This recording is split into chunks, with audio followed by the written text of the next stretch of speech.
This is the You Winning Life Podcast, your number one source for mastering a positive existence. Each episode will be interviewing exceptional people, giving you empowering insights, and guiding you to extraordinary outcomes. Learn from specialists in the worlds of integrative and natural wellness, spirituality, psychology, and entrepreneurship, so you too can be winning life. Now, here's your host, licensed marriage and family therapist, certified neuro-emotional technique practitioner, and certified entrepreneur coach, Jason Wasser. Hey, everybody. Welcome back to the You Winning Life podcast. I'm Jason Wasser, sitting here in my office, the Family Room Wellness Associates in Fort Lauderdale. And today's guest is my friend, Jewish Americana musician, who delivers stories steeped in the struggle and triumph of the human spirit, all while praising God for the goodness in life. He's a Texas native. Joe Buchanan is the host of the Emerging Artist Showcase on JewishRockRadio.com and has 2 albums to his name so far. His debut album, Unbroken, is filled with music that speaks to the incredible beauty of finding a home after a lifetime of searching. And his most recent album, Back from Babylon, is full of honky-tonk twang, inspiration from the Jewish Torah, and his South Texas upbringing. Joe's a spiritual seeker, song leader, storyteller, husband, and father who is on a life's mission to find his true roots and to help others connect to theirs. Joe, welcome to the podcast. Thanks for having me. I appreciate this. This is great. It's nice to talk to you, brother. Well, it's good to see your face. Unfortunately, not in person like we are usually accustomed to. But there's so much that I want to tackle and get into with you because since I've met you, you have been one of the people who's inspired me, motivated me, and I just love sharing this time with you. And I want to have others get, that connection with you through your journey and your story. So first off the bat, thanks, man. Let's talk a little bit about your backstory. Yeah. Growing up South Texas, what was life like for you, and how has that informed who you are today? Well, it really feels like there were 3 different lives. There was life with my grandparents. There was life after my mom got married, and then there was life after April. 3 very different lives. But probably the most impactful growing up is when I lived with my grandparents till I was 6. We lived out he had a home in a place called Friendswood, Texas, which is south of Houston, and then he had a ranch out in South Texas, right on the Mexican border. It was great. It's a huge ranch. Spent a lot of time out there as a kid. Grew up kind of 1 foot in the city and 1 foot in the river. And it was a great way to grow up. It was fantastic. That's where I really fell in love with music and really connected kind of with the outdoors and really with God. And then my mom married my dad when I was about 6 years old. And, everything sort of changed at that point. You have what seems like the world, and then suddenly the world is very different. It was wild. So what was the biggest change for you at that point, at that 6-year-old, 7-year-old age bracket? Right. Well, probably the biggest was confidence.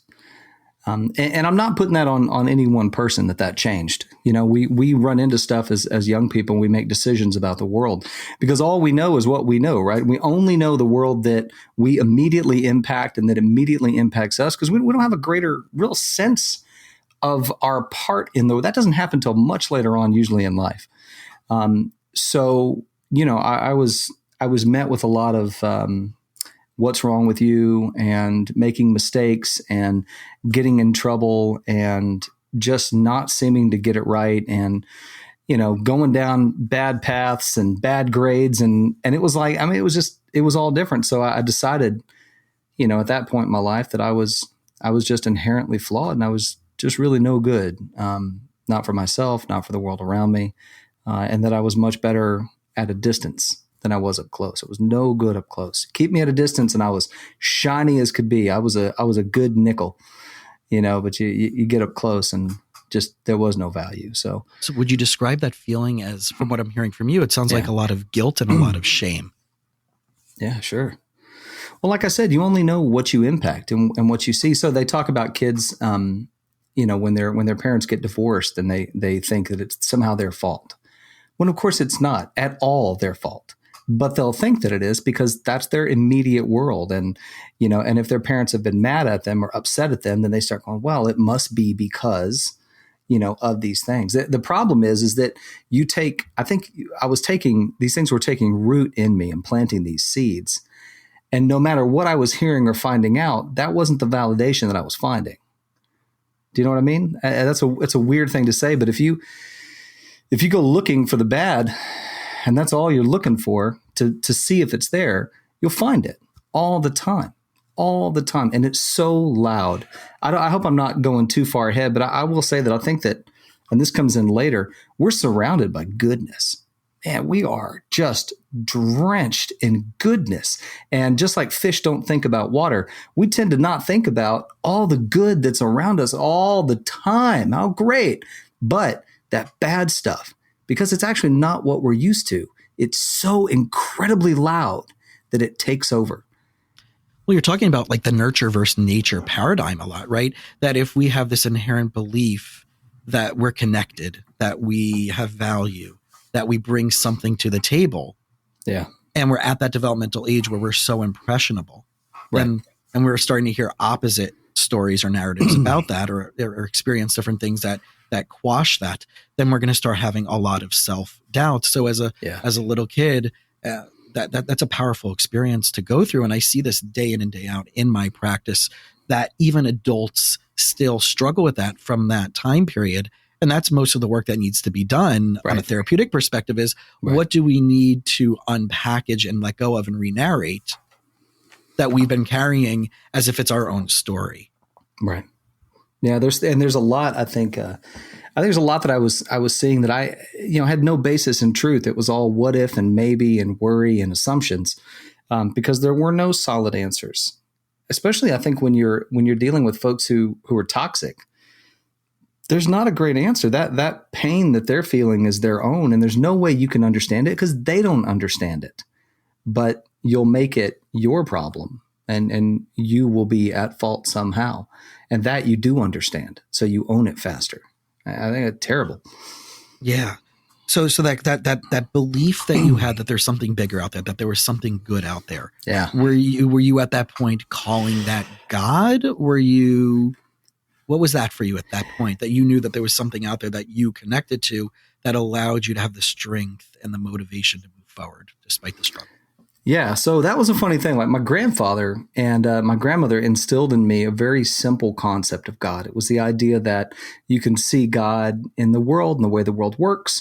And if God wants anything from you, it's to do as much good with your life as you can. Right? Really simple. Like I could see the hand of a creator and just everything works too perfectly together. Right. But I didn't have this I never thought that like God had this like checklist going on like every day of my life. Right. But that my job as a person was to just be as good as I can, do as much good as I can. And that all changed when I moved out of that house. These general ideas of God couldn't be discussed because there was no talk of religion in our home. And I never associated God with whether I was any good. But what I started being told was that I wasn't good enough for God. You're inherently flawed the way this is what I was taught afterwards, right? I started going to all these different places with my friends. I was taught that you're inherently flawed. There's something innately wrong with you, and you'll be severely punished for it. And there's only one thing you can do, and it has nothing to do with being good. And I was like, well, but I feel like my choices have to matter. They should matter. And told ultimately in the end that it really didn't, only if I did this one thing. Otherwise, I wasn't good enough for God that made the world, that I can look out and go, man, look at this great place that we get to be part of. Oh, it's awesome. But I'm not good enough for this.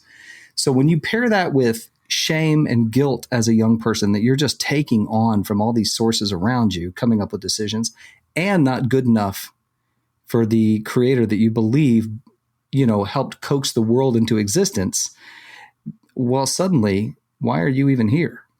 Really, why are you here? And those moments came hard and fast for me as a young person. There were a lot of times where that decision was right on the border, of being made, and thankfully didn't. But there was a lot of close calls. There really was a lot of close calls. So that was a terrible space. Do you want me to get into how it changed, or do you want to? Yeah. Let's. I don't want. I don't want to. Well, I guess I'll tell you the story, and then we'll get into the specifics that you've got. I'll give you the whole thing. So those things. I finally decided. Look, it's between me and God. We'll figure it out along the way, right? I've got to keep going my own way and all this stuff. But the problem is that you scarred yourself so much as a kid with all the stuff that you took on that those scars don't go away, right? And every time something would happen in my life that seemed to validate those injuries, they would surface, come right back up, right? So all that carried into, like we talked about, carried into adulthood. All through my teenage years, I was a hot mess as a kid. I mean, just a mess. And then one day I am outside. I'm working in a gaming store. We sold board games and Dungeons and Dragons. Got no customers. We had a handful of customers that didn't buy anything. They would go in the back room, order pizza, and roll dice all day. They were great. It was a great place to work. and this was pre-millennials. Right? Yeah, that's right. These were Gen Xers having a nice time and no responsibilities. Anywho, so in the store walks this lady, and I completely lost my mind. I fell madly in love. I couldn't have told you, what year it was or what my name was, but I had there's this thing when you meet somebody like that where you're like, you can see the window closing. And I was like, I'm stuck behind this counter in this store. I can't just walk out and like follow her. And that would be weird, but I need to know who she is. I got to meet her. Right. So there was a mutual friend that came up and said, Joe, this is April, this is Joe. And Joe plays guitar. And I was like, yes, I do. And I did. I had my guitar with me at the time because we didn't get any customers, it's like nothing to do unless you want to play role-playing games all day, which is great. We still do. But I pulled out my guitar, played her a tune, and, we just really fell hard for each other. We got married shortly after. And she started going with me to church. I was like, I want to figure religion out. I feel like there's something here that I'm not getting. And there's something about me that I'm not getting. And so she starts going with me to these churches, but she won't sing any of the prayers. She won't say any of that. She won't do anything. She just holds my hand. And I joked with her one time. I said, I went up for communion, and I said, you want me to bring you one back? And she's like, that's not how it works. It's not through osmosis. That's not how it happens. Right. And this lady grabs my shirt and she's like, we don't do takeout. I'm like, no, that's true. And so good. So, eventually what happens is you realize in a relationship that you're the only one doing it,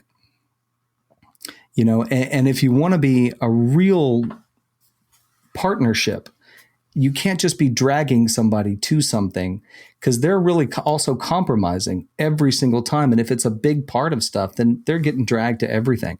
And it was, eventually you decide that it's something that you're doing with each other or you're doing by yourself and they're with you. And that wasn't okay. And I also wasn't finding the answers. I was hearing the same stuff that I heard when I was a kid.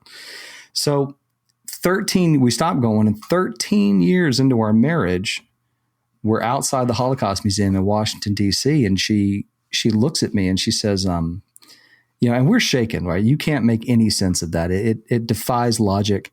And she goes, I think I want to get in touch with my people's faith. And I was like, well, who's that? Who are your people? Nobody says that. And she goes, well, I'm Jewish. I was like, what? When did you get Jewish? How did that happen? And she's like, I was born Jewish. And I'm like, that's not a thing. I'm like mansplaining, right? You can't be born Jewish. How's that even possible? She's like, my mom's Jewish. I said, yeah, I know your mom's Jewish, but that just makes you Jewish? And she's like, oh my God, you don't know how it works. I was like, nobody knows how it works. What are you talking about? That's not a thing. And she's like, Joe, that's how it works. She said, I have a Star of David necklace in my jewelry box. I was like, I know. I thought you were supportive of your mom. Like, I didn't know that she was Jewish. And she said, well, our son's Jewish. And I was like, does he know that? And she's like, no, I don't know, but we should tell him, and I sound like the worst husband in the world when I tell the story. But the truth is that we're best friends. We talked all the time and still do. And I had no idea that she was Jewish, because in Christianity, it doesn't work like that. You're not just born into it. There's a transition. You accept certain things and become this. And I didn't understand the separation between culture and religion. To me, there weren't two different things, right? Being Jewish was tied to the religion in my mind. And so I was like, well, you can't just be born into that, but you can, because you're born into that covenant, right? And so anywho, fast forward, I told her, I said, look, the only thing I know is there's something about pork, but if you want to check it out, I'll go with you, because she did that for me too. So I'm like, great, let's explore. And I honestly didn't think Judaism was a living religion. I had never met I met her cousins. We went to their Jewish wedding and I still didn't know she was Jewish. I was like, where were you guys living at that point? We were living in Houston.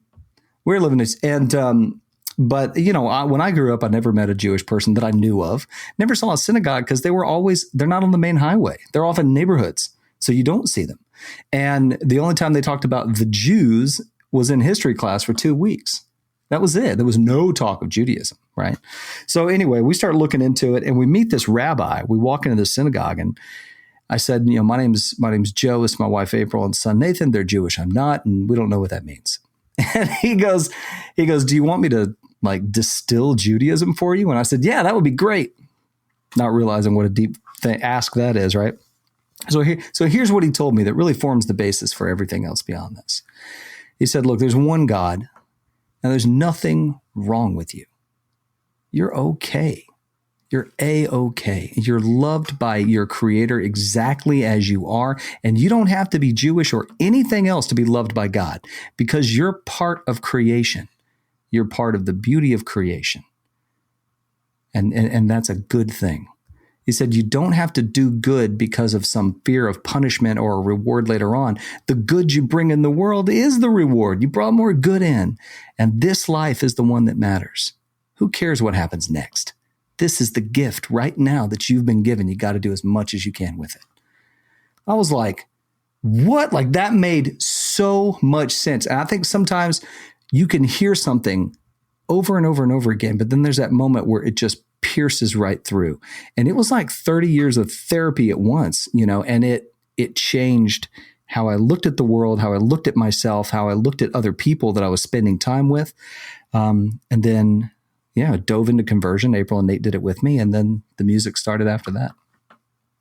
So in a moment that was happened, a long story. I'm sorry, brother. No, well, the story is part of the process and the outcomes of where you're at in life is based on this journey that we have this mindset today, right? Especially with this instant gratification economy, that you just think about what you want and it will show up without having to do any of the work. Right. And my guess is having gotten to know you over the last couple of years is the amount of effort that you have put into your entire life of trying to solve this component for yourself has manifested in the depth and connection that you have with yourself, with your family, with your spirituality, but that in which you're in return taking out to the community and the world through what you're doing now.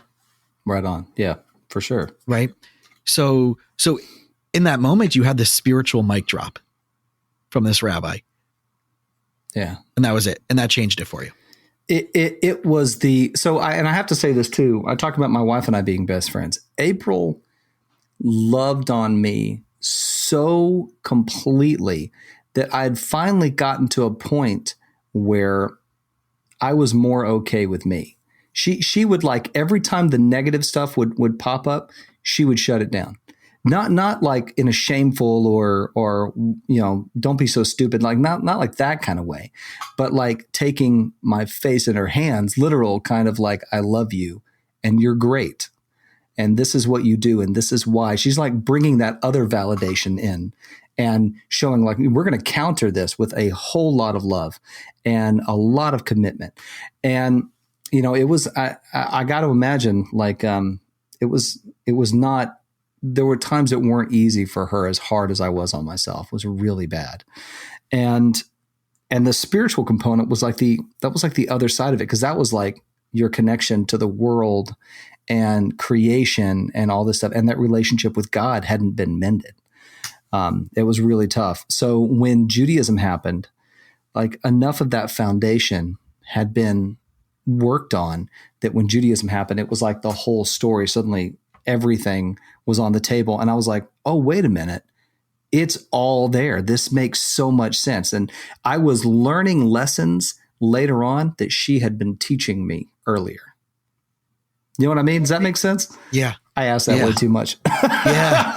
Well, it reminds me of this story that I heard about this Rabbi Shlomo Krabach, who you're familiar with his music. Yeah. And his spiritual teachings. And he was this, for people out there who don't know, he was this hippie Hasidic rabbi post the Holocaust that started a revival in finding people who were disconnected from Jewish faith and Jewish practice all around the world, in ashrams and yoga retreat centers and you name it, back in the height of the hippie era, from the late 50s all the way to the 70s and 80s before he passed in the mid 90s.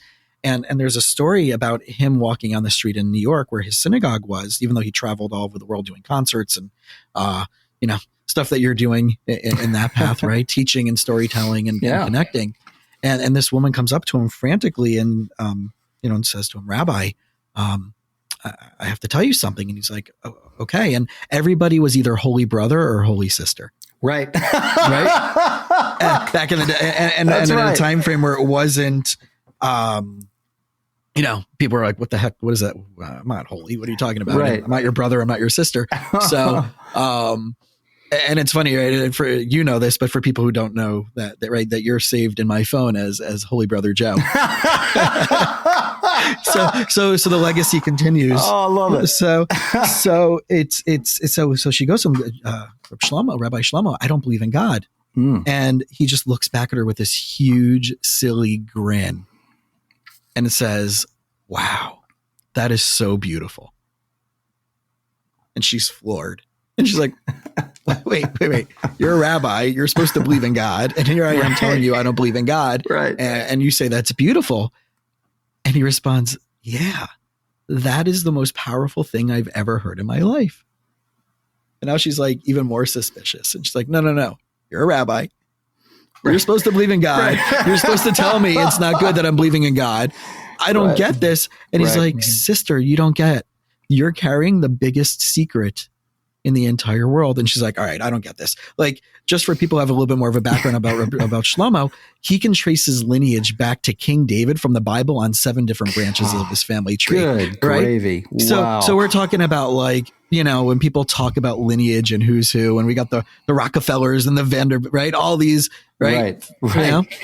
This is King David we're talking about. 7 branches can trace it back, right? So it's the real a significant legacy. Like, significant. Right. We should care about that. Right.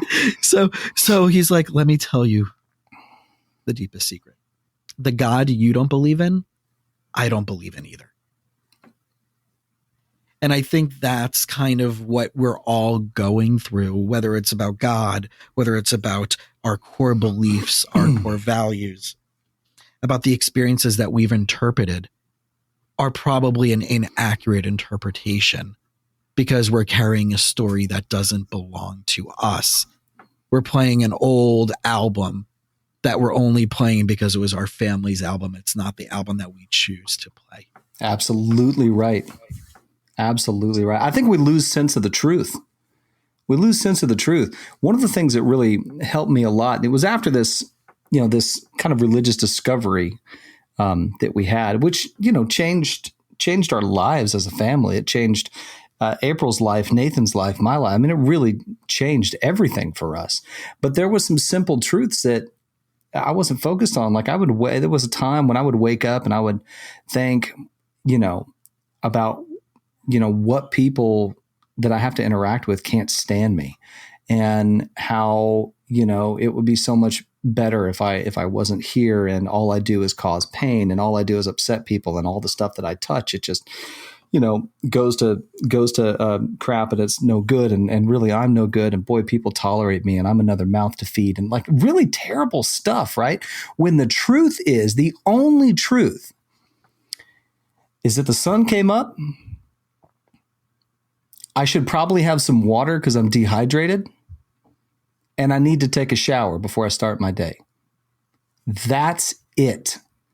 That's what's actually happening is that I woke up. The other thing that's happening is that other people are waking up and they're starting their day. And it's like, it's crazy how simplistic that is, but that's actually the truth of what's happening. You know, and if I'm a passing thought in somebody's mind, I'm a passing thought because they have their own lives. And on the one hand, I can be like, oh, you know, all these negative things about myself. But at the same time, I thought later on, I was like, maybe it's a little selfish of me to be sitting there thinking that I'm living in other people's minds as much as I seem to think I am, when the truth is I got up and I should probably have some water and take a shower. And then I need to figure out what the next thing's going to be. That's the truth. That's it. And I share this with my clients day in and day out of this, is that, right? You're not responsible for anybody else's beliefs about you. Right. And to spend any time, effort, or energy trying to change that is an utter futile waste of your experience, because that's their journey, that's their story, that's their narrative, that's the filter that they have chosen to look at the world through. Right. And when you're going back to that idea about waking up, you and I will get this. Many people out there won't get this phrase, but I'll have you finish it. The best part of waking up is? Well, it's Folgers in your cup. Well, why isn't the best part of waking up? Right? That is true. But that is right. You know, people would always say when you would ask them, right? And it's coming back now, hearing people do, hey, how you doing today? Every day above ground's a good day, you know, or I got up, and it's like that simple thing. But of course we have prayers around, thank you for letting me, you know, awaken and let me, you know, be revived in the morning and all this kind of stuff. Yeah. So every day's a revival then, isn't it? 100%. Every day is another opportunity that we have. Here's this, that we have to not only be here, but to be here with so many other people who are experiencing this lifetime at the same time we are. How incredible is that? One of the things that Judaism helped me really see is that, yeah, I've got my stuff, and everybody has their stuff. Everybody has their struggles, right? It doesn't matter how strong they are. Everybody has their struggles. When you see, say like Tony Robbins up there, like doing these big workshops, when he's crying and breaking down with somebody who's breaking down, it's because it touches something that he recognizes also in himself that he struggles with, right? Everybody has these struggles. And, but what changed is that now people that I meet, these are other people that I'm sharing a lifetime with, and I just want to shake their hand, and I want to be as kind as I can, because maybe they need that. Maybe they need a little kindness in their day and a little goodness to remind them that, hey, you're great. You're great. And yeah, stuff is definitely going to be tough and all this kind of stuff, but that's not because you're not good enough. And it's not because you don't have value. It's because stuff happens and we have to deal with those things. But your value is already set in stone. Your tree's already planted. You're good. You're good. And you can stand against things that you never even knew that you could survive. I mean, we are inherently mountain climbers. We are built to stand back up. I mean, you see it. You hear these terrible stories about people who they managed to get back up. And the truth is, we all have that capability. We can all do it. And sometimes you have to strip things down to the really simple truths to remember, yeah, I've totally got this. I've totally got this. And so do you, and so do you. And we got this together. That's why we're here. If we didn't need all of us, there'd only be one of us. And that's the universal psychology of everything. And I think that's why that when people are searching for answers, whether it be spirituality or faith, whether it be about purpose and meaning, we can call it whatever we want to call it, right? If you want to look at it through a religious lens, right, feel free to do so. But that lens has to be uplifting and freeing.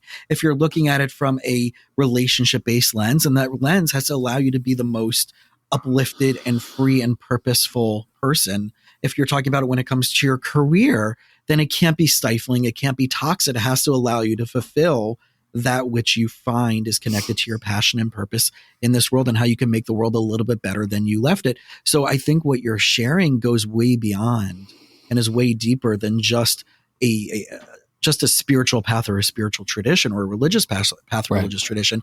It's that it's, when we talk about truths, and you said that word a few times, there's the lowercase T truth and the capital case T truth, right? That's right. And I know you know this concept well, but for people out there who don't know that, right, it's the idea that there's only one way of being, which is the capital case T truth, that we are forced upon us, again, whether it's a spiritual community, a psychological community, Right. relationship, family experiences, money beliefs, whatever it is that we have chosen to believe. We don't have to have these capital T truths that aren't healthy for us, that are limiting us and causing us pain and suffering. Right. We can create our own little T truth and make it our own capital T truth by this journey that you have invested in for yourself and with your family. Right on. Yeah. 100%. 100%. So this has led you to be this musician. This has allowed you to use this poetry of your soul, this music of your soul, and share this with other people. So number one, this story helped you find your home spiritually. Yeah. And you've now made that part of your experience and your mission to tie where you fit into the world and God into a nice little package. Why is that specifically so important for you?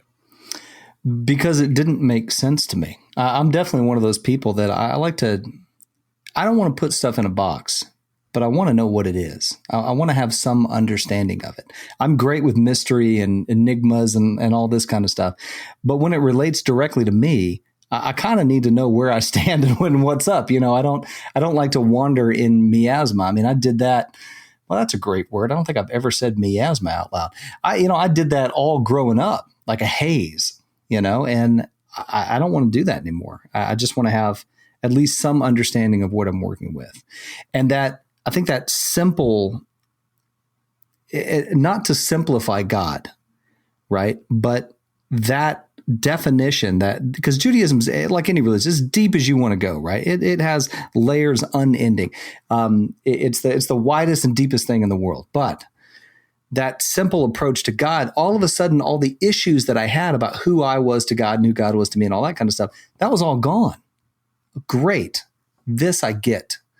And then with all the work that my wife did, plus all the stuff I was learning through these classes in Judaism, it really simplified stuff. And little T became a really big T.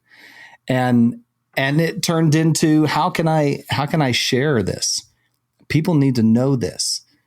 And not need to know this because I want anybody to be Jewish. I don't care what tradition somebody follows, as long as it does good for them and they do good in the world. I think that's, you ask anybody, like, what do you want most of other people? Definitely a lot of the people I know would tell you, just do good stuff with your life. Enjoy it. You're living a gift. Enjoy it and do good for others and do good for yourself. Do good for yourself, then others. Otherwise, you're giving yourself away and there's nothing left. Well, that's a catalyzing statement around my practice. My rally cry is that if you're going to come here, my job is to serve you in a way where I help you minimize your stress and maximize your potential. Right on. And it's not what I believe your potential should be. It's that you uncovering the reality of what your potential could be, should you choose to let go of certain beliefs, certain old stories, certain traumas and dramas that you're carrying, right, and find the right ways. And it doesn't have to be one specific way. I joke that I'm a vegan who eats meat because, right, that blows people's mind. That like, well, how can you be both? That's a contradiction. And our world is full of contradictions. And I explain that I believe that veganism and vegetarianism is the healthiest way that we should eat. It's good for the world and for nature and for environment and to fight pollution and water runoff, all these things. And I believe that philosophically. But I also know that every once in a while, I'm a person who enjoys eating an animal product that, I do the kosher dietary stuff. And so it has to be, if I'm going to do it, it has to be done in a certain way that is philosophically in alignment with the way that I want to do it. Right. So it's not like I'm justifying it. It's that if I believe a certain thing, that is allowed for us to use it. But I also have this other belief that this is really the ultimate way. So I'm a work in progress. Right. I'm a vegan who eats meat, who eventually no longer wants to, right? But it I doesn't love have it. to be a contradiction. And we walk around struggling with our inherent contradictions when they could be a both and theory. I could be this and I can be that. I'm just trying to figure out a way to merge those two together. And someone else's Right. construct of that doesn't have to be my construct. Yeah. Right. Yeah. So 100%. then that ties directly into Jewish Americana music. That's weird, right? I started writing music to help me understand the stuff I was going through. Music's always been a storytelling medium for me. And it was something I always did privately, and if I look back at songs I was writing back when, they were all dealing with stuff that I was going through in a different way. And so I thought, well, this is, it's good therapy and it helps make sense of some stuff. So I wrote some prayer melodies to help me connect deeper to prayer in a way that was very personal. And then writing tunes that came right out and said certain things. And I had no context for Jewish music. It was not funny. It's funny now, but like somebody came up and asked me one time after I led a musical service and they said, so do you know any Debbie Friedman? And I said, who? And they went pale as a sheet, because they're like, how could you? And I'm like, I don't know who that is. I had no real context for Jewish music. I knew that I didn't listen to, and I always listen to music for like enjoyment, right? Which makes a lot of sense.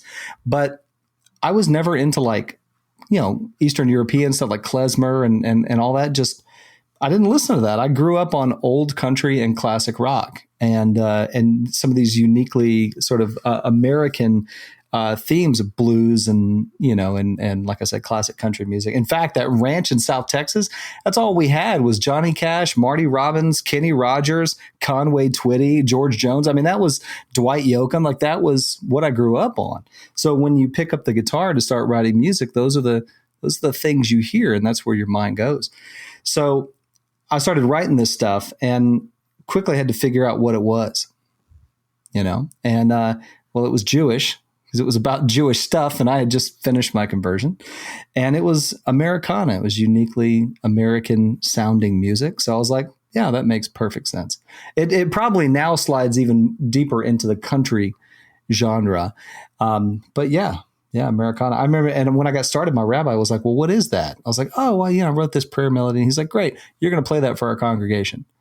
Oh, okay. And he's like, and now I'm going to send you to this boot camp. He said, I want you to go to this conference and learn more about Jewish music and then bring it back to our community. So I did that.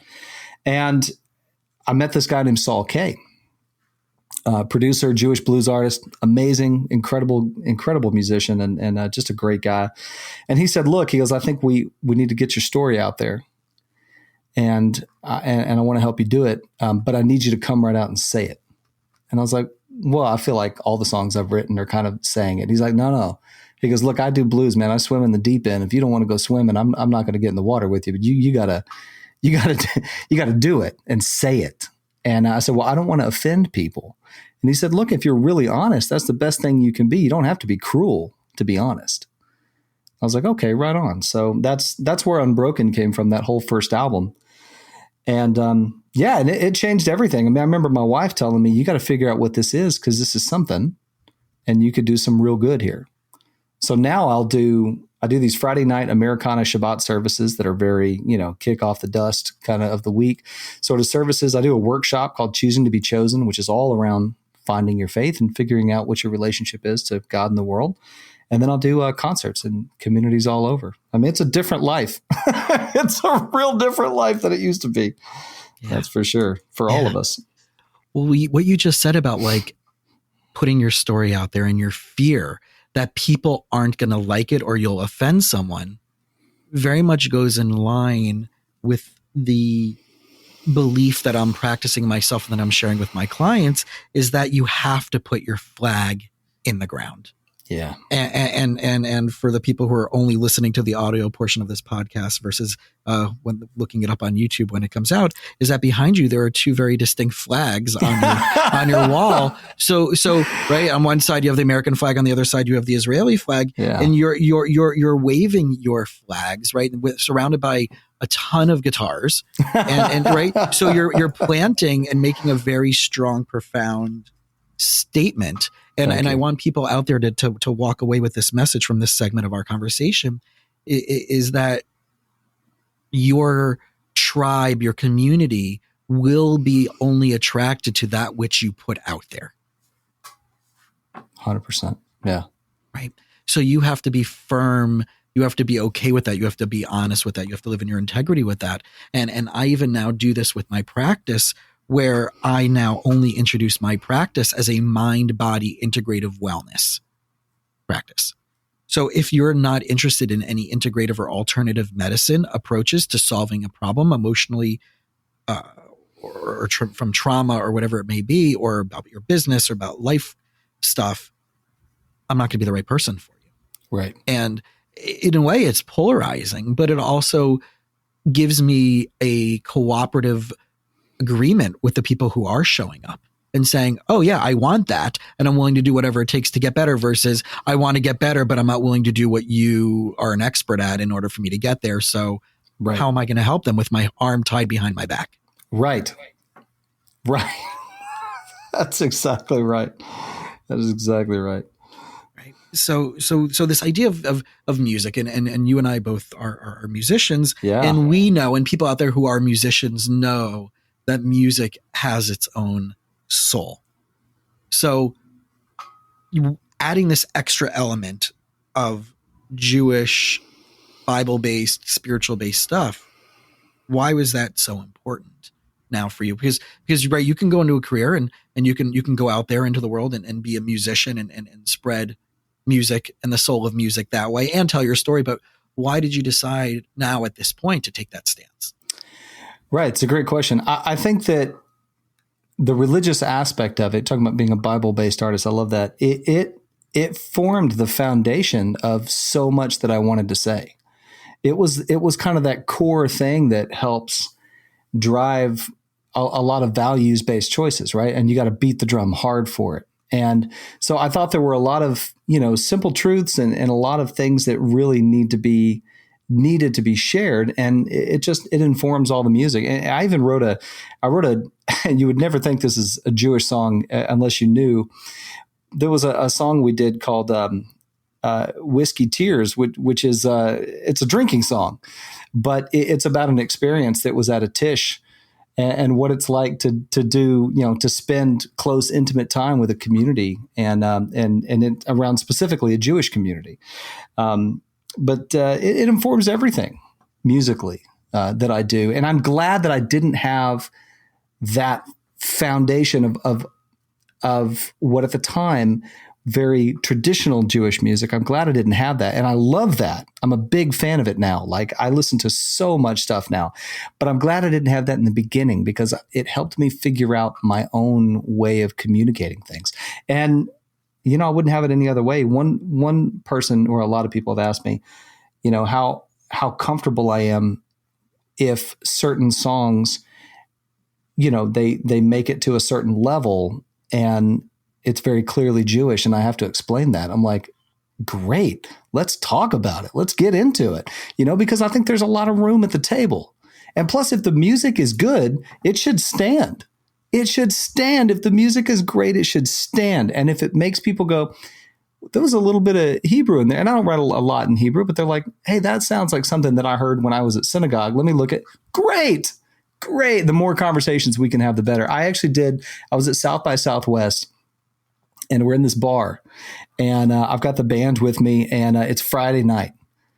And I'm on the mic. We're doing all these tunes and stuff, and all stuff that I've written and about Jewish things, but a lot in English. And so I got in the mic and I said, y'all know it's Friday night, right? And everybody was like, yeah. This bar, it was packed. I said, that means it's Shabbos, and they're like, yeah. And I went, Shabbos, and everybody goes, Shabbos. And then we did this version of Shalom Aleichem, and they had no idea what I was talking about, but they were super into it. And then afterwards my guitar player was killing it, man. He plays, he brought his talk box. So he was doing his whole Peter Frampton thing for the solos. And afterwards I was at the bar and this guy goes, hey man, was that Hebrew? And I said, yeah, for sure. And he was like, sweet. And he looks at me and kind of winks like, I'm Jewish. And I'm like, you don't have to whisper that. That's okay. But yeah, it informs everything, man. And it changed my life, but it was the simple truths in there that changed it. And they're truths I think that we share and that should be communicated and that people need to hear. I wish I had heard more of it when I was young. And I'm not even talking about the religious aspect of it. I'm talking about our part in the world. The psychological, the practical. Yes. Yeah. Yes. I mean, I fully adhere to the religious aspect of it, but there's those practical applications. So good. So good.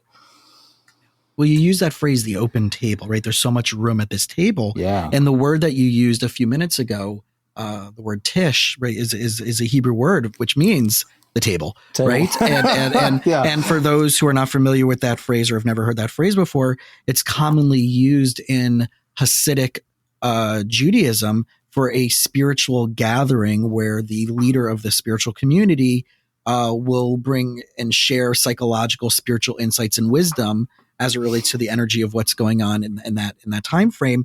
And it's with music and food and singing and melodies, a lot of times wordless melodies that are beyond words, right? And stuff like that. But it's also in a way, and I know this word is polarizing in a lot of ways, but it's a tribal energy. And right, as we're descendants of 12 tribes, right, we hopefully can use that word still, but it's allowing people to find their group of connection and group of being. And I think what you're saying about having an open table is that this universalism that you're trying to share, that I'm trying to bring in with my clients, is that as long as you're doing good and connecting to your purpose and potential, find other people that are doing good in similar and shared ways and shared beliefs. Right. And the two of you together are going to be an enhanced antenna to broadcast that out to the world. Man, 100%. And this idea of, right, and this whole time we've been talking about God, which is such a polarizing concept.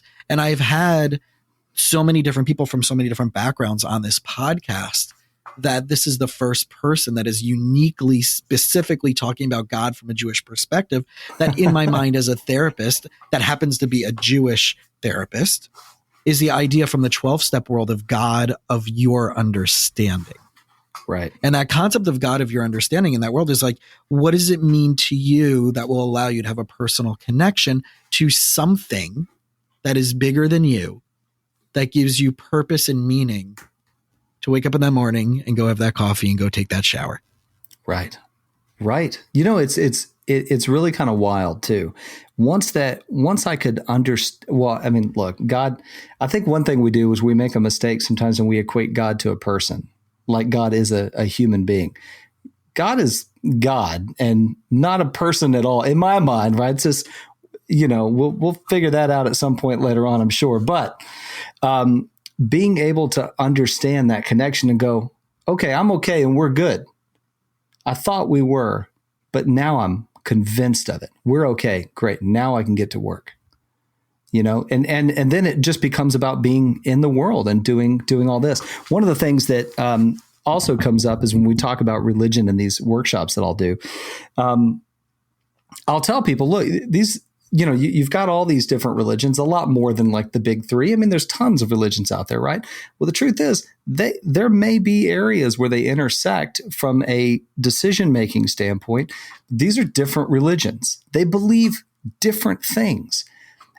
We don't have to make one thing look like another thing to be okay with it. We can live in separate houses, but the truth is we're on the same block. We're sharing this neighborhood, and the best thing we can do is take care of that neighborhood. I don't have to live in your house, and you don't have to live in mine for us to be amazing neighbors, look out for each other, help each other, and then when the storm blows through that we get out there with our chainsaws and help remove the trees from the street. For those of us who live in Houston and Florida, know what I'm talking about. I mean, we could do so much good together, so much good, and still live in our different houses, but we can meet outside. Mm-hmm.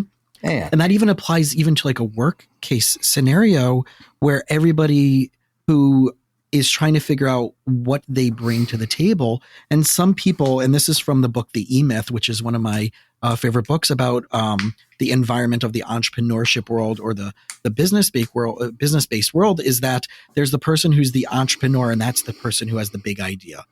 And they're willing to go out and hustle and connect and network and brainstorm, right, and then find the manager who's the person who helps them implement it, hires and fires, organizes schedule, supplies, all those things. And then that person brings in the technician, and the technician is the person who does the job that needs to be done in order for that to be put into fruition. And in right, each of and what you're really describing in that context is that right at some point we need to decide whether we're going to be a technician, a manager, and an entrepreneur in every single aspect of our life. Some people just need to show up and be part of something. Right. And that contribution of showing up and being part of it is the powerful thing. Some people need to be the organizers. And that's right, part of their purpose, is to organize the gathering. And some people are the big idea thinkers. Wouldn't it be great if we created this? Wouldn't it be great if right, we had this idea of how we can do this, and I can help you find it, and I can help you fundraise it, and I can help you get a place to do it, but I can't be involved in the nitty gritty because I have too many other things at that level going on. Right, right. And everybody in each aspect of their life need to figure out where that is, and then share that, and then be welcome in sharing that space with the other people who are playing those other roles, which I think is exactly what you're saying. Yeah. In that regards.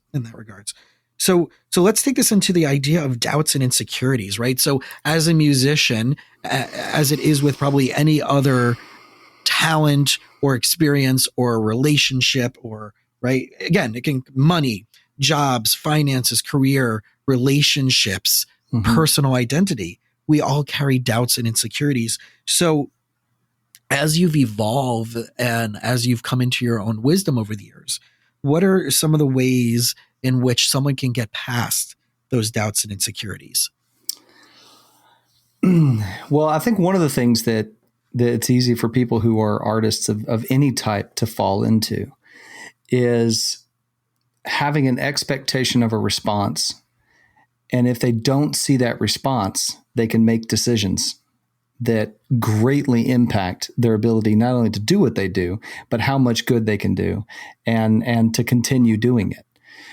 There are, look, you get up every day and you hope that people like what you've made and that it does some good. But if you don't see that response, there's a lot of other factors in play there. Maybe people happen to have not heard it. Maybe people had a busy day, so they couldn't share your Facebook post because they had stuff going on. Maybe the true reason that you only got a handful of responses is because the algorithm that decides what shows up in whose thing didn't pick you.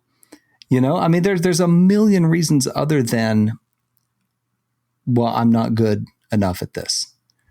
You have to be able to decide for yourself whether your art has value, and you can't let other people decide that core foundation for you. And if it does have value, then you have to figure out how to get it out in the world. And that's a very mechanical process.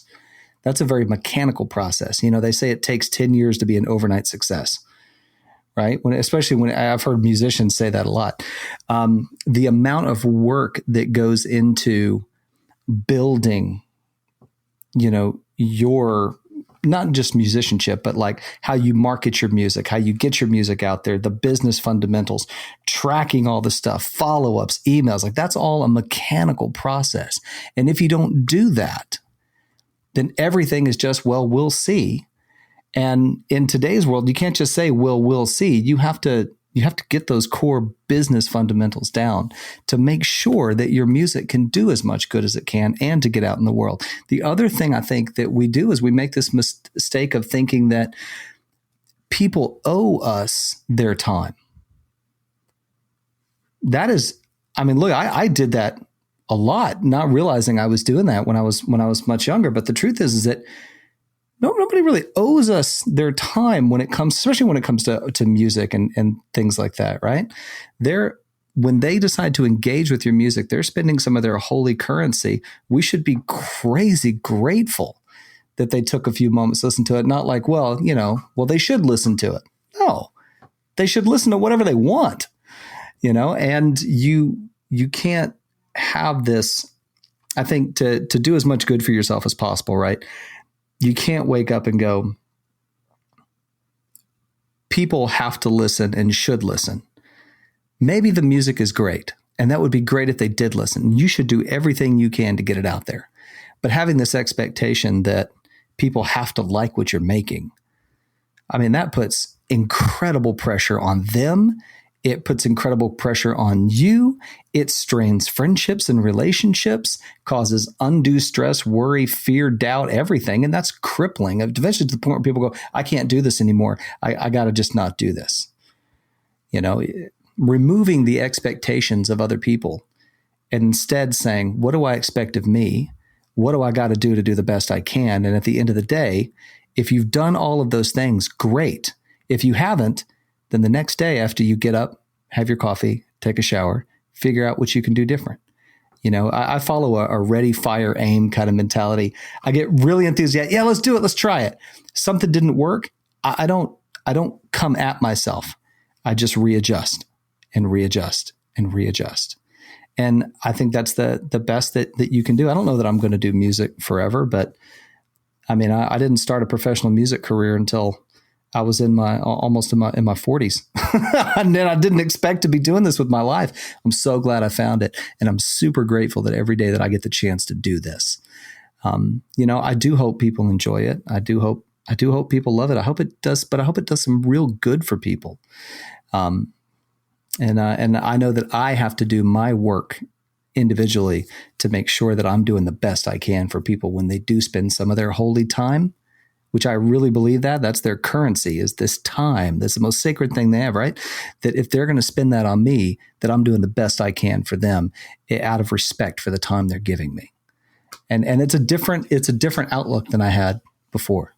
It really is. Well, it's also contradictory to the time and economy of which we live in today.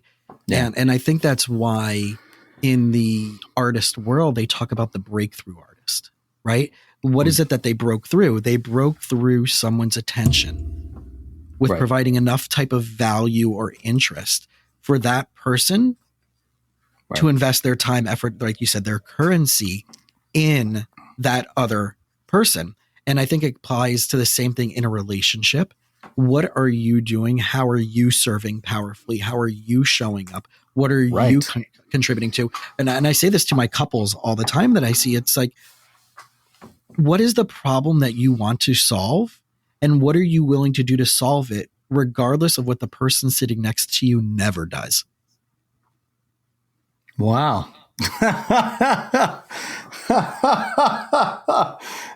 Wow. And that spins the paradigm, right? That basically says you are accountable and responsible for your own outcomes of what will show up for you in your life. It is not the person's next to you's fault. It is not your parents' fault. It is not your childhood's fault. It's not the school you went to, the money you had, the money you didn't have, the friends you had, the friends you didn't have. What are you willing to take accountability about? Right. And what are you willing to do differently? Because if you're sitting here complaining about it or struggling with it or stressed about it, that means the action steps that you have made based on the beliefs that you have about how to solve that problem is not in complete congruency with what will truly get you there. Right. So when you're willing to let that go is when the magic is going to start happening for you. Yeah. Yeah. It's amazing the number of walls that we build up around ourselves and the number of situations and problems that we feel like we're encountering that we completely put on other people. Well, if they hadn't done this, then this, and if they hadn't done this, then that. But at the end of the day, you're the one going to bed and waking up. You're the one that has to own things. And so two things I want to say. I think one of the best things that we taught our son was that, and this was from lessons, in youth, but going, you can make a mistake. It doesn't mean you're a mistake. You can fail at something. It doesn't mean you are a failure as a person. You can make the wrong decision. It doesn't make you wrong as a person. It's just a choice. and you can make a different one. And that's as simple as it is. And it even says, I think, I don't remember where in the Torah it talks about, where it's like, look, if you're doing wicked stuff and you want to start working towards being righteous, stop doing wicked stuff and start doing righteous stuff. Just stop doing this and start doing this. Just pivot. Pivot. And it's okay. Yes, you may have made some decisions that impacted you in a really bad way. Stuff happened as a result. There was an effect that your life had based on decisions that you made. And if you start making different decisions, you will have a different effect on your life. And the thing is, we carry a lot of the weight, and we don't know how to deal with the weight of our choices, and it hangs on us. But all these things happened and all this stuff happened. Yes, that is true. Now what? That's something I ask people a lot. Now what? So that concept that you just shared is what I believe is what I would define as emotional momentum. Yeah. Right? So when you're used to pedaling in a certain direction for a significant period of time in your life, you're going to be automatically going in that direction without having to think about it. And that's the inertia of that, right? Now, to change direction, to go in a different way, to go at a different pace, that's going to take energy, and it's going to have to take a conscious fighting of resistance to go back and be pulled in the different direction, in which is more natural for a significant sustained period of time. And everything that I think I'm working on here with my clients is changing the direction of inertia for them, right? And helping them drop resistance to the old patterns, the old thought processes, and helping them be in alignment with better, healthier directions based on the outcome of what they want instead. And I think that concept of momentum is something that I want. Like like when we jump on a bike, for anybody who has ridden a bike, or you're in the swimming pool or whatever it is that the first few pedals, the first few strokes, there's more resistance in either on the ground, right, from the ground pushing back up right against the wheel, when you have to push harder for the first few pedals or the first few strokes until you get that glide and that momentum going. But after that, as long as you have the energy and you keep up that pace, it's going to get, it's there and it's easy. Yeah. But you got to break through that resistance, that first wall of resistance and negative momentum in a direction that's not taking you where you want to go. And the second thing that I'm hearing from what you just said is that no one will ever get something different in their life to show up that is any different from that which they believe. Yeah. So you can't keep talking about that which you don't want, that which you don't like. This is how the world is going to play out for me. That will be contradictory to what you say you want. It will never show up differently. Right. And that's right. Yeah. Two things on that. I heard somewhere, I don't remember where it was, but I thought it was so genius, and I use it on myself and mention it to other people quite a bit. Imagine all the things you don't like about yourself, all the things you say that are terrible to yourself. I don't mean like, oh, I'm not good at basketball. Well, Joe, that's because you've never learned how to play basketball and you don't go out and do it. Yes, it makes sense. You're not good at basketball. I don't mean like that, but like, I'm a bad person. Nobody likes me. Like those kind of existential things, not, imagine your best friend or the person you care so much about, you really love them, and you hear them saying those things. What would you say to them?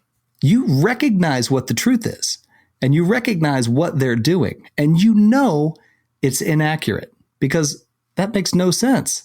You recognize the truth immediately when it comes to other people. That's what you should say to yourself.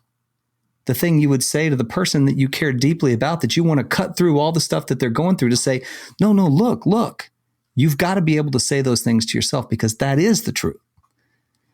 It's tough. And the other thing that I would say is that, to go along with what you said, is, it's really easy. And I don't mean this to sound negative, but it is easier to sit in a boat in still water than it is to get on more aggressive seas. But the truth is that calm, still water doesn't take us anywhere. We stay there. We sit there. We don't become better sailors. We got to go to the adversity and go through some of the choppy stuff and some of the rougher seas. We become better sailors. We realize that we're equipped, that we can do it.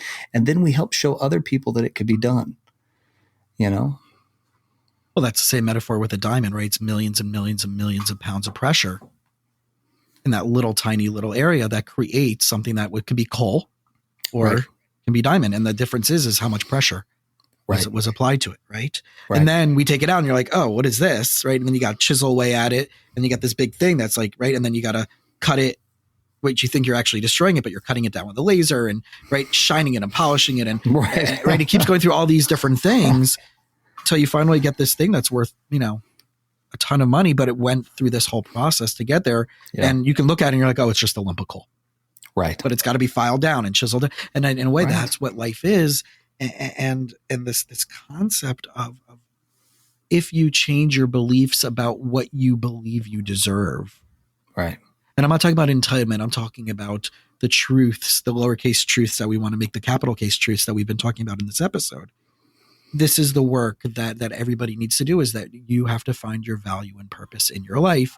And I'm a big fan of coming up with a list of core values in order to which make those decisions through. So it becomes very binary. It's either a yes or a no. Does it align with my core values or does it not? And if I keep following this list of yeses, will that bring me to the outcome of what I want at the end of the day to create a wonderful, beautiful legacy? Right. So speaking of legacy, as a husband and as a father, what's the most important aspect of these roles for you?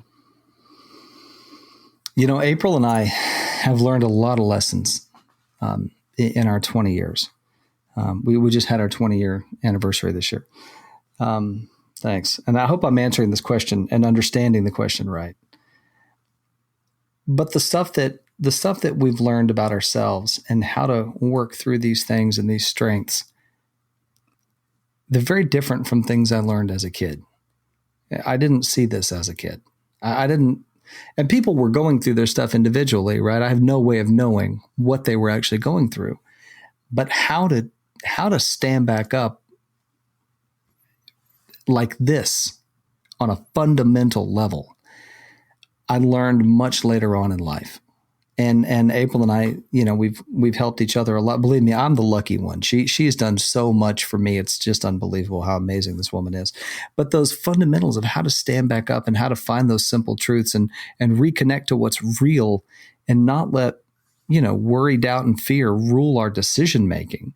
I'd like to think that we've taught that to our son in a big enough way that he can also help show other people and show his own kids and people in his life. And I hear him do these things where he tells his friends, some of these core value things, and I hope that he passes it on. And I hope that the kind of my biggest fear, I was always afraid of being a parent. I was terrified because I was convinced I was going to screw it up. And I knew the stuff that I was going through and the things that I was feeling. I was like, I don't ever want my children to go through that kind of stuff. And I know that's what I'll do because that's how it goes, I hope that Nathan, I hope that he has fewer scars than I did. And that he recognizes, what's real, and he does. And I hear him talk about it.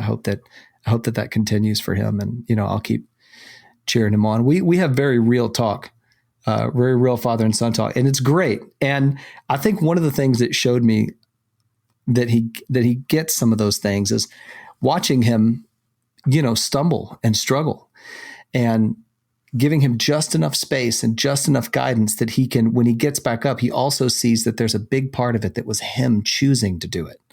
And then recognizing that, showing it to him, validating it until he owns it. And now he's 20 years old. He's going to be 20 in March. And I remember he called me with his first bad grade. And he goes, well, not his first bad grade, but like in college, right? Which he was like, I can't get this wrong. I got to get this right. And he goes, Dad, I got a 68. I said, yeah, that's rough. and just pause, long pause, well, what do I do? Well, what did you not do? And he goes, okay, I got it. I got this. Yep, absolutely. 100%. And I'm like, oh, thank God. Like, I was like, what am I going to say? How could you? Well, now it's shame and guilt, right? Why wouldn't you care enough about your schoolwork? Of course he cares about his schoolwork. Don't say that to your kids, right? Well, you don't care enough about it. They do care about it, right? It matters to them and it matters to him. So, I was like, I'm not going to drop in these things that really it's my issue, and I'm frustrated maybe at my own, but that's that thing I heard one time. If you're mad at your kids, stop for a second and just stop for a second and think, am I actually mad at myself? Right? Huge. So when he told me, of course, my first thought was, that's not great. We got to get that grade back up and But all I did was go, that's you're right. That's tough. You empathized and you connected. And that's it. That's all was needed. So now what? And he did, he turned it around and he did great, but he had to go through that. But him knowing that he can and that he's okay and that we love and support him and truly believe in him as a person, that's not the thing that is in doubt. Then it becomes, once that is secure, then it becomes mechanical. Study more, get better sleep, eat better, allocate more time. Not, I'm not smart enough or I'm not good enough. It's just mechanical. Well, it's a shift to priorities versus if I do these things in prioritization and I put my effort and time into it, then it will be achieved versus, like you said, that self-doubt. I'm not good enough. I'm not smart enough. I didn't, right? It's two very different frequencies to focus at. And I want to challenge people out there that if this is something that they can take away and apply with their children, with their staff, with their friends, with their relationships, it's the same thing as just creating and opening up space for that person to step into it and take ownership. And that means that you don't even necessarily have to be there in the future for that impact to stay with them, for them to do it that way in the future, because your mark is made through creating that space. Right. So I know one of the things in which when people meet you, even before you open your mouth to sing and before a guitar gets strung, there's a very specific mark and impact that you make on them. Oh. And what's that? Are you asking me that? I am asking you that because there is something specific that for those people who do not know Joe, that when he walks into a room and you're within a few feet of him, you know that he's there.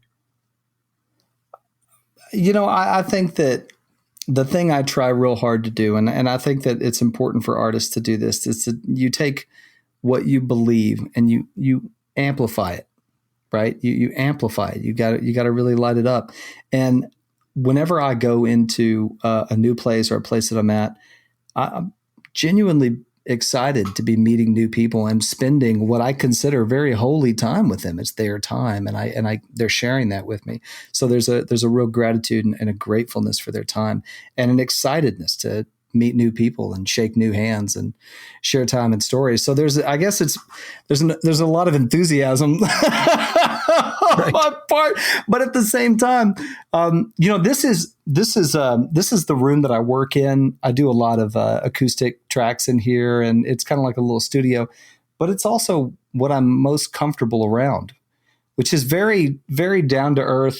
I try to bring a little bit of I don't want to say the bar room, but a little bit of the Southern charm. Yeah, just some, real low key down here kind of, let's just be people, man. And it's okay. I'm glad you're who you are. Let's talk about who you are. I love it. So maybe it's if there's anything, and you can tell me if I'm wrong, I think a genuine enthusiasm to be around those people and to be with them and spending time with them. Yeah. And it not only hits people in their heart and their soul, but you also hit them in their nose. I was wondering. Oh my goodness. Okay. Yeah. Right. There was a show that I did, And this very nice lady comes up to me and she says, we had talked about some really heavy stuff during this concert. I tell a lot of stories and things. And she goes, "Can I give you a hug?" And I said, "Yeah, of course. That's great. You know, I love hugs." And she looks at her friend and she goes, "Oh, he smells like cookies." And what it was this beard balm that I use. And I immediately went and ordered a lot more of it. Because how great to smell like cookies. And I got a friend of mine who lives down the road who he makes his own products. Is really great stuff. And so I'm a big fan of balms. And if there's anybody who's growing a beard, here's the truth, if I can tell them, because it's so important. Jason, Preach. It really is. Listen, if you're going to put a forest on your face, you got to trim the trees. You know what I'm saying? You got to go in there and take care of it, because the truth is that in here, it can be a nasty thing, right? So you got to wash it. You got to condition it. You got to put oil when you get out of the shower to take care of the skin. Folks, if your face is itching, there's a reason it's not getting what it needs, right? So put some oil in there, rub it in nice and deep. And then during the day, you get some balm to shape it, because the truth is nobody wants this, right? Shape that unless stuff. You're ZZ Top. Unless you're ZZ Top, right? And look, there's only one of those. So, shape it, keep it nice and respectable. And then, when you go to bed, put some more oil in it. Take care of your face. Good gravy. You got to live with that every day, every single day. See, and that's where Joe is a true Southerner. If he's saying "good gravy," which is, I know, is one of your signature. Your signature call-in phrases.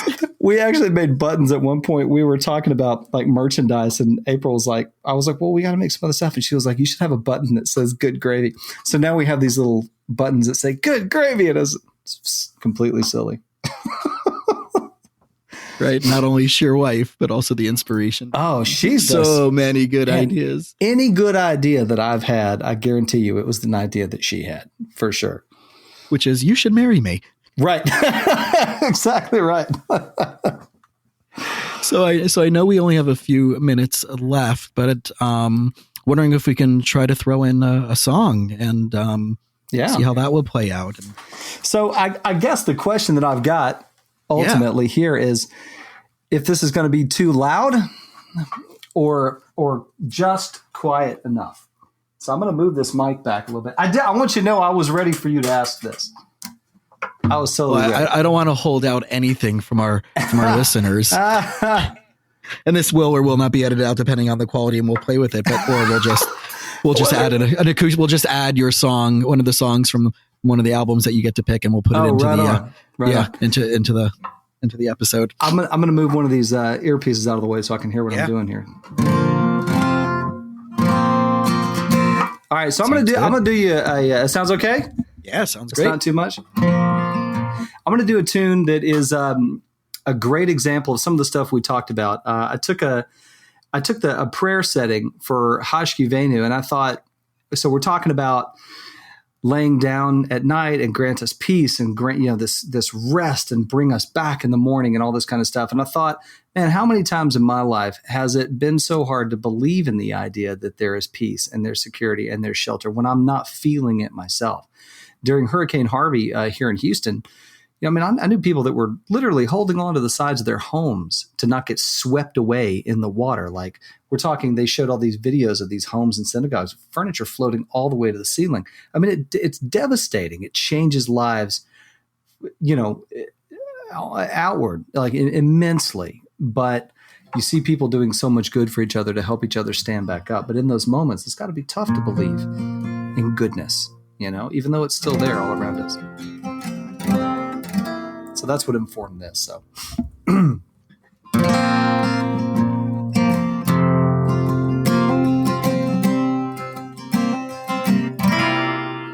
we'll spread out the shelter over us and guide us so in love. Shield us from the storm that blows our way. Yeah, there's shelter in the shadow of your wings. Hashkivenu, I don't Shalom Hamidenu Shomreinu Lechaim. Lay us down, Lord, lay us down. Down, oh down in peace. You raise us, yeah, you raise us with eyes to see. Yeah, there's shelter in the shadow of your wings. Hashkibenu Adonai Eloheinu Le'el Shalom Hamidenu Shomreinu Lechaim. Hashkivenu Adonai Eloheinu Le'el Shalom Hamidenu Shomreinu Lechaim. We pray for life, Lord. We pray for peace. Now and when the drums are at ease. Blessed is the one who gave us breath. Yeah, you saved us so we can live what we've got left. Hashkivenu Adonai Eloheinu Le'el Shalom Hamidenu Shomreinu Lechaim. The shelter and the shadow of your wings. Where there's shelter in the shadow of your wings. Amazing. Thank you. Thanks, brother. So everybody, Joe Buchanan, where can they find you? Where can they get your music? How can they connect with you? Yeah. So I'm online. You can find me. Look, anywhere that good music is streamed, you can find me. Alexa knows my name now. I'm on Spotify, Apple Music, all that good stuff. We got a website. It's joebuchananmusic.com. That is a great hub that leads to everything else that we got going on. And the new album is called Back from Babylon. And I hope it does some good for you. I hope you find some good truths in there. So everybody, this is the You Winning Life podcast with Joe Buchanan, who is a good friend of mine, Americana musician. And you just had some hard-hitting lowercase t truths that became some big capital T truths. And if there's anything about this specific episode or any other episode you've listened to so far that you have found value in, please do me a favor and share it out with just one friend. And if you're so inclined, please hit subscribe on your podcast platform of choice. And if you're even more inclined, leave us a 5-star written review on iTunes. And really want to thank you, Joe, for sharing your time, for sharing your message, for sharing your passion and your purpose with us. Thank you. And I look forward to having future conversations with you. It's an honor, brother. It really is. It's meant so much. Thanks for your time as well. My pleasure. Thanks for listening to the You Winning Life podcast. If you are ready to minimize your personal and professional struggles and maximize your potential, we would love it if you subscribe so you don't miss an episode. You can follow us on Instagram and Facebook at Jason Wasser, LMFT.